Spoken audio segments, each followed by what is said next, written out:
இந்த மாதிரி மாணவர்களாகிய நீங்களும் தவறு செய்யறதுக்கு முன்னாடி ஒரு தடவைக்கு பல தடவை யோசிச்சீங்கன்னா யாருக்கும் எந்த பிரச்சனையும் வராது. இதே மாதிரி நம்ம இன்ஸ்பெக்டரும் கொஞ்சம் யோசிச்சிருந்தாருன்னா என்னையும் எங்க அக்காவையும் ஸ்டேஷனுக்கு கூட்டிட்டு போய் நாங்க செய்யாத தப்புக்கு அந்த அடி அடிச்சிருக்க மாட்டாரு.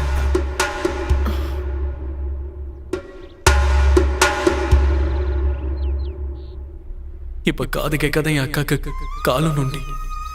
எங்களால என்ன செய்ய முடியும்? வெறும் நேர்மையை மட்டும் வச்சுக்கிட்டு இன்ஸ்பெக்டர் கையால தான் எனக்கு விருது கொடுக்கறதா சொன்னாங்க. அது எனக்கு வேண்டாம். இதை நான் அவரை அசிங்கப்படுத்துறதுக்காக சொல்ல. எங்களுக்கும் சூடு சொரணை இருக்குங்க. நாங்களும் மனுஷங்க தானே. அதனால நான் இந்த விருதை லேகா மேடம் கையால வாங்க ஆசைப்படுறேன்.